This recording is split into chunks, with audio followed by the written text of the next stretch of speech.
Other questions? Yes, please.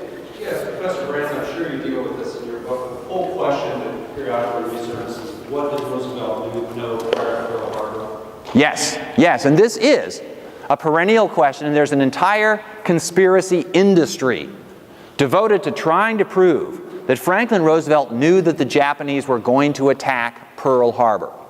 Franklin Roosevelt did not know the Japanese were going to attack Pearl Harbor.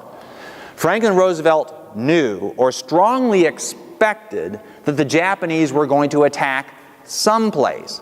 He pushed the Japanese into a corner. He wanted the Japanese to attack someplace. He just didn't think they were going to attack the United States, and he definitely did not think they were going to attack Hawaii. Why did he think the Japanese were going to attack? Well, in the first place, they had been threatening to do this for months. In the second place, Roosevelt had been reading the Japanese correspondence. American cryptonologists had broken the Japanese code, and Roosevelt could read what the Japanese were saying to each other. And they knew that the Japanese were preparing for an attack somewhere. But even if you think your code is secure, you don't say where you're going to attack. You say, okay, there's going to be an attack. So Roosevelt knew that D-Day for planning for the Japanese attack was November 25th, 1941. And he could guess, okay, November 25th, that probably means a task force is heading from Japan somewhere. Smart money said an attack against Thailand, which was independent, Malaya, which was a British colony, maybe the Philippines, which was an American colony. Nobody guessed Hawaii. Now, the best evidence, so I can give you negative evidence that Roosevelt didn't know that there was going to be an attack on Hawaii, because there's nothing that says Hawaii in all of this.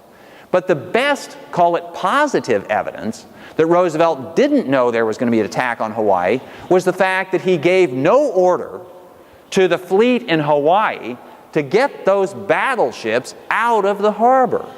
If Roosevelt simply wanted the United States to be attacked, he should have sent all of the battleships out to sea so that when the Japanese torpedo planes and when the Japanese dive bombers arrived, they would find a few ships in the harbor, but not the heart of America's fleet.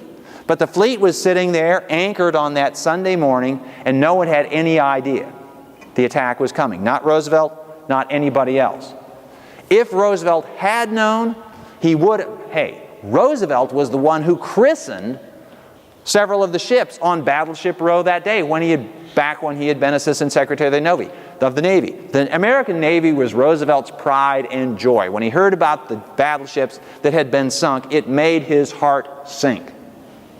If he had known, and he simply wanted a pretext for war, he would have sent the battleships to sea and left a cruiser or a destroyer in there, and one single ship that went down.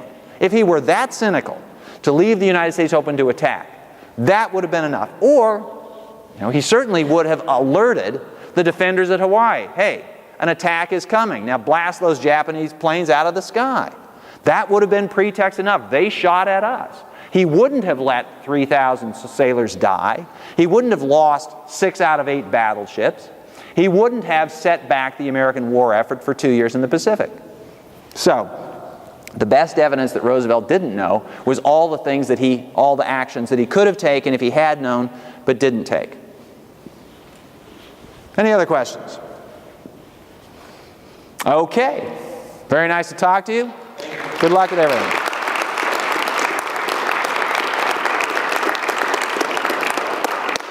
No questions about the textbook. No opportunity to give them answers. Oh yeah, here's your chance. There was your chance. By the way, I'm revising the textbook, so what don't you like? What do you want to see more of? More pictures? More maps? Fewer facts? We can do that. They do need more map work. We've talked about maps. Okay. Maps are very important. All right.